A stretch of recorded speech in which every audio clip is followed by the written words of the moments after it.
Et salut à tous mes petits cyborgs du betting, ceux qui bettent sans émotion. Nouvelle vidéo de tipster pronostic sur une erreur que j'entends vraiment depuis 7 ans en betting. Et je suis assez content parce que je crois que c'est encore une vidéo inédite. J'en ai beaucoup fait d'inédites et à force les idées manquent parce qu'un peu tout a été fait. Et celle-ci, j'avais jamais pensé alors que pourtant on m'en parle depuis des années. On en a encore reparlé il n'y a pas longtemps et c'est une des pires erreurs à pas faire et je vais vous démontrer pourquoi. Avant ça, n'hésitez pas à nous rejoindre surtout sur le Telegram, lien en description et j'essaie de vous l'épingler en commentaire où vous aurez des conseils vidéo comme ça, notre actualité, des promotions et aussi des pronostics gratuits de nos tipsters, des bets publiques. Et vous avez en dessous aussi le Discord pour nous rejoindre où vous pourrez discuter. C'est un genre de grand forum, mais je pense que tout le monde connaît Discord maintenant. Et vous avez les liens aussi si vous souhaitez être accompagné pour aller miser sur PS38 et enfin faire les choses bien et arrêter les bookmakers français. Vous avez une petite vidéo Café Dorado en dessous qui vous explique pas à pas. Donc je vous conseille d'y aller. Vous avez nos Twitter, Facebook, etc. Rejoignez-nous. Alors cette erreur que j'entends depuis maintenant 7 ans en betting, ça fait 7 ans que je fais du betting sérieusement. Avant j'étais nul, il faut le dire. C'est une erreur horriblissime et je vais vous l'expliquer en deux points. La première déjà qui va vous faire ouvrir les yeux et la seconde qui sera un petit peu plus mathématique. Euh, J'entends beaucoup de gens donc qui disent tiens j'ai envie de jouer le Real Madrid mais en fin de compte s'il est à 1,70 pré-match et que j'attends qu'elle monte à 1,90 en live, ben j'aurai une meilleure cote et je battrai la closing odds. Et j'aurai une meilleure cote que le pré-match. Donc statistiquement, je suis obligé de gagner. Alors c'est totalement faux et je vais vous expliquer pourquoi. Quand le bookmaker cote le Real Madrid donc gagnant à 1,70, il le cote parce qu'ils ont 90 minutes de match pour gagner. Donc c'est simple, hein, vous faites... bon ça c'est un calcul de cote simple. D'ailleurs les gens font ça en trois calculs. Je vais vous montrer une astuce plus simple. Ils font machin divisé par la cote fois 100. En fait, vous faites juste 100 divisé par 1,70. Et voilà, les bookmakers estiment que voilà, dans 59% du temps, le Real en 90 minutes euh, devrait, devrait gagner le match. Mais en vrai, ils prennent une taxe. Donc on va dire 100 divisé par 1,75. En vrai, ils pensent qu'ils ont que 57% de chance de gagner le match en 90 minutes. Donc, quand vous êtes à la 20e minute et que vous avez cette cote à 1,90 et que vous vous dites yes, je l'ai eu à mieux que 1,70, en fait, vous faites une grosse erreur parce que, en fait, c'est la cote que ça vaut, 1,90. C'est-à-dire que les books à ce moment-là pensent que le Real, en 70 minutes, a 52,5% de chance de gagner. Alors, il faut savoir aussi qu'en live, ils prennent beaucoup plus de taxes. Donc je pense que la cote réelle sans taxes serait plus proche autour de 2. Donc en vrai, le Real va gagner qu'une fois sur 2 en 70 minutes.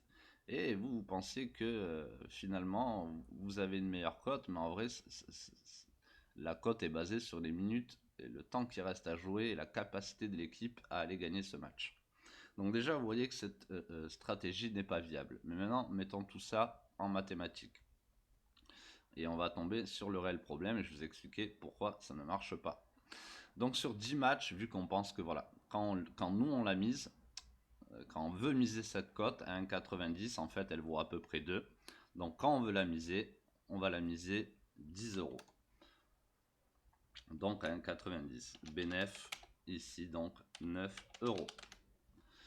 Donc on va la miser sur le premier match, on fait cette technique, on est content, on a gagné, on la refait, on est content, on a gagné. La troisième fois, le Real Madrid joue et bam, il marque à la 15e minute et on ne peut pas prendre la cote. Et c'est là que tout se complique mathématiquement. Donc on ne prendra pas cette cote.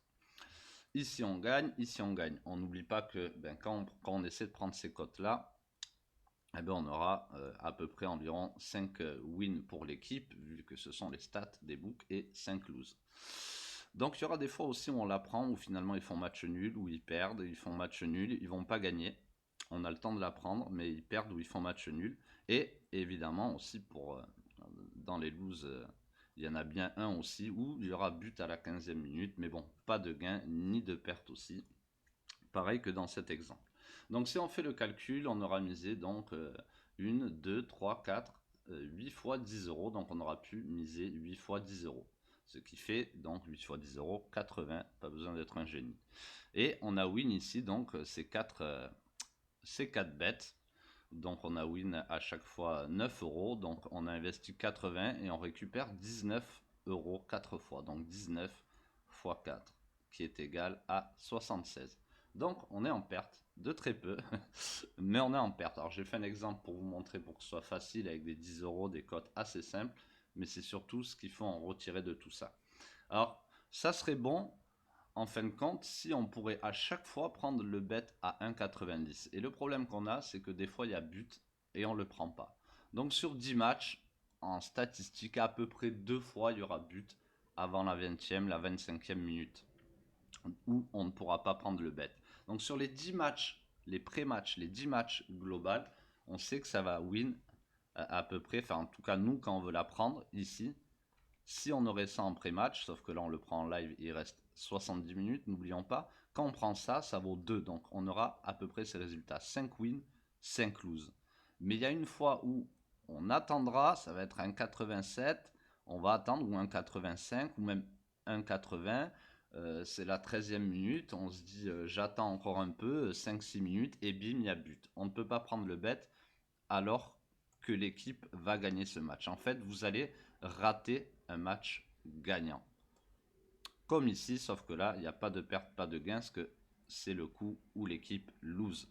Donc j'espère que ce petit exemple vous a plu, et c'est vraiment une erreur que je vous invite à ne pas faire. Alors attention, je ne dis pas qu'il n'y a pas de value bet à jouer en live, autant la cote est mal placée ici, et pour vous, il y a un value bet, mais en tout cas, vous devez prendre ça de par votre analyse de ce que vous voyez sur le match, et non un truc tout simple, c'est sorti à 1,70, je vais attendre qu'elle monte à 1,90, je suis sûr de gagner de l'argent.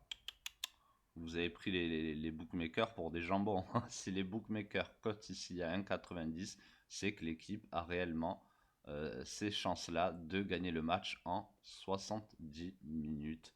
On le rappelle. Et en plus, il y a plus de taxes en live, donc la cote vaut forcément 2. Et vous ferez même encore plus d'erreurs comme ça, minimes. Mais on voit que mathématiquement, on va perdre de l'argent ici. Et tout est logique dans tout ça. Et c'est dommage de ne pas y penser d'entrée, parce que si on y réfléchit un peu, il n'y a rien d'illogique à se dire, attends, si les books mettent 1,90 plus les taxes, ça vaut 2. En fait, je fais pas une affaire parce que je l'ai pas pris à 1,70. Surtout que si on la prend à 1,70 ici, eh bien on va gagner ce match-là aussi. Donc il y a tout qui change. Voilà. J'espère que cette vidéo vous a plu. Je vous attends sur les Discord, etc. Je vous dis à bientôt mes cyborgs. Je vous souhaite évidemment vraiment beaucoup de chance dans les paris sportifs. N'oubliez pas de vous former, prendre les bons bookmakers. N'oubliez pas que sans bons bookmakers, vous aurez des cotes à 1,75 au lieu de 1,85 ou des cotes à 1,80 au lieu de 1,95. Tapez sur Google les bookmakers nous prennent pour des cons, ou je sais plus ce que j'avais fait comme vidéo, ou vous venez me la demander sur Discord et j'explique pourquoi il faut vraiment passer sur des bookmakers qu'utilisent les professionnels. Allez, bisous à tous et je vous souhaite de la réussite.